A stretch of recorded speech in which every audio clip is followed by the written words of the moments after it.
Sunday and Monday night. First, Torrey Hunter and the Angels host the Kansas City Royals a week out from the beginning of the All-Star Weekend on ESPN Sunday Night Baseball at 8 Eastern. And then on ESPN's Monday Night Baseball 7 Eastern is Troy Glaus and the Braves against Roy Halladay and the Phillies. Both games available on ESPN3.com. Under our second caution here at Watkins Glen, the contact for Simona Di Silvestro. There you see E.J. Vizo's crew laid out. We can also tell you the 9 of Scott Dixon is ready. Remember, they had problems earlier in the race. This was pretty much a tough break for them because now when they do make the stop, they'll be at the very back of the cars that are still out on the track, and that's 22 of them.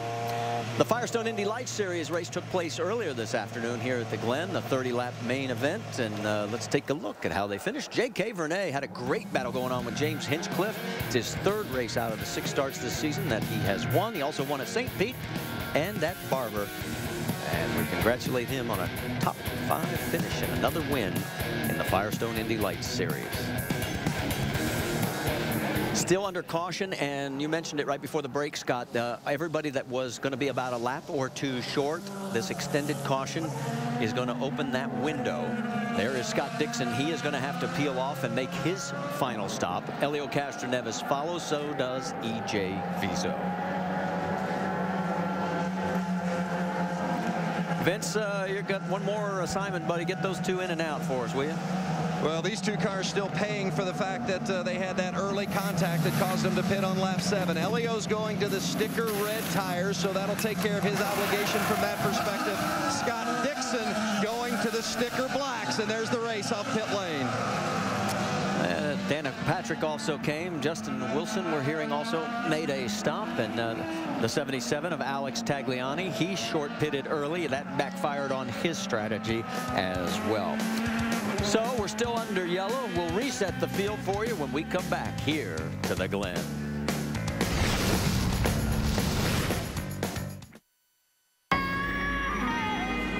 Select IZOD IndyCar driver. Driver selected Ryan Hunter-Reay. Select race transport. Mission finish first.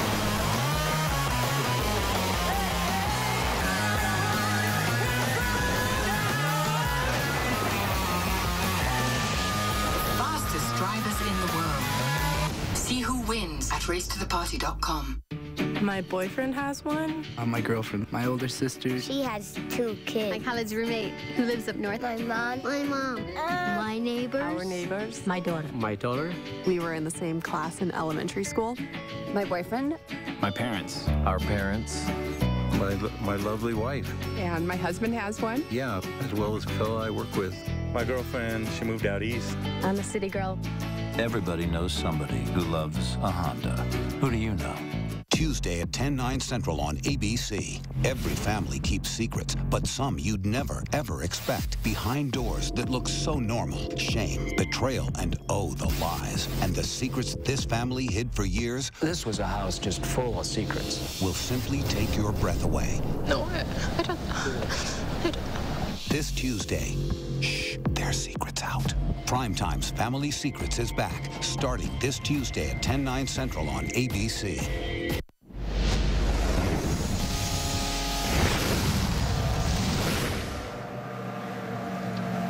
The #1 new summer series is ABC's Rookie Blue, and they promise to protect and serve, but rookie cops can't promise anything. ABC's Rookie Blue, it's all new Thursday at 9, 8 Central on ABC. Under our second caution, if you're wondering what the record is for the fewest number of cautions here at the Glen, it is 3. The most we've ever had was 7. Honda's fastest seat in sports sweepstakes was so popular, they wanted to create 2 more opportunities for fans to win. Go to shophonda.com, sign up for your chance now to start at either Chicagoland Speedway or Homestead Miami Speedway in the IZOD IndyCar 2-seater, and it's driven by Mario Andretti. All right, let's talk a little strategy, and who better to talk with than the man who leads Team Penske, Vince. That's right, Roger. Ryan Briscoe on the point, pitted lap 38, so you got 22 to get to the end. Do you have enough to get to the end? Oh, yeah, I think we're in great shape because we've had 4 or 5 yellows here. Went yellow right away. We got our track position, so it's a matter of just holding off Will and Dario. It's going to be a fight to the finish. You put front wing in the car on that last stop. How's the car handling? Well, we did that because of the red tires. You got a little more understeer, so it's just a matter to balance the car.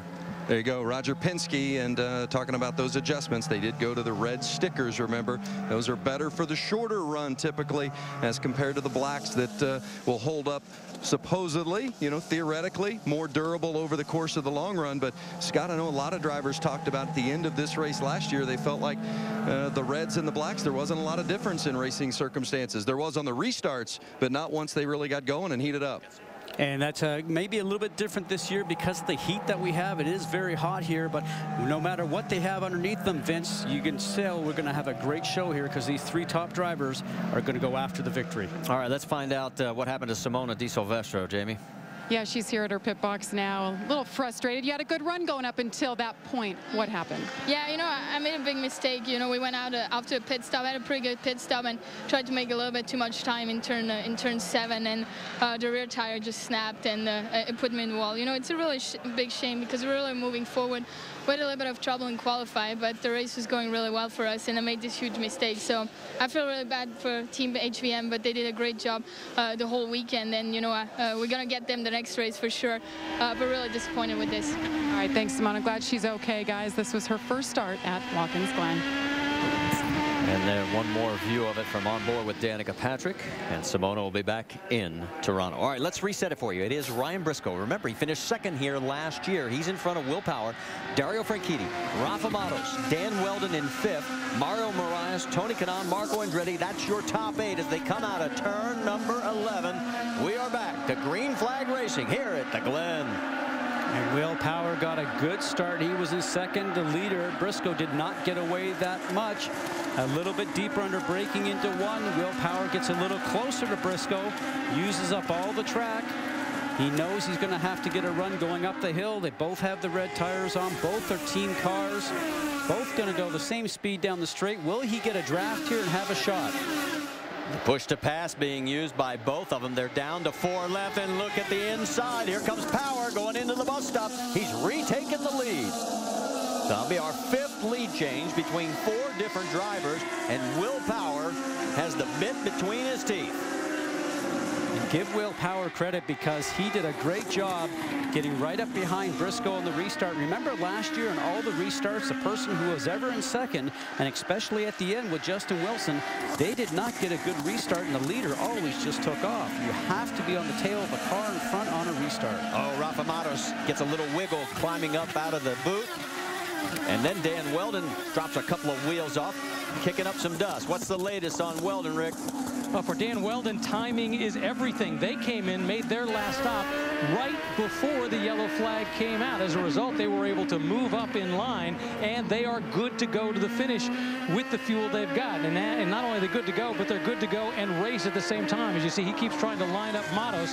Think about this. He had that spin earlier when he had the contact with Alex Lloyd. At that point, they thought the race was going to be way in the back. Now he's through luck and through positioning has managed to get himself into that top 5. Yeah, fuel should not be an issue now with this last caution that we just went through.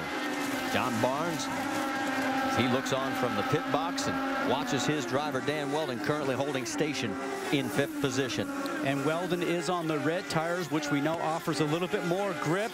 Chasing Matos, which is on the black. Will there be an advantage to Weldon? In fact, everybody is on red except Matos that are in the top 10. Looking on the inside, there's Ryan Hunter-Reay taking a peek inside, getting around his teammate Tony Kanaan through the bus stop. So move Ryan Hunter-Reay up a position into 8th, Tony back to 9th. Marco Andretti right in front of that group, and on the last restart, this was heading down about a lap ago. Perfect timing, nice clean pass. It looks like Tony's having some difficulty getting onto the back straight at speed, because that's where the passing is happening on him. For more on Marco Andretti, let's check in with Rick DeBrule. Yeah, we were just talking about fuel, and we were saying everybody's good to go. Well, in checking with the team, they're saying maybe. I asked, is he good to go the distance? He looked up and he said, well, I'll tell you in about 16 laps or so. They're concerned at this point that they may not be able to go the distance. But at this time, they've decided they're just going to go for it. They've given them the green light, go as hard as you can. At this point, they either make it or they don't. Well, he last pitted on lap 38, which is exactly what almost everybody else did. And then a couple others pitted at 39, and then lap 40 when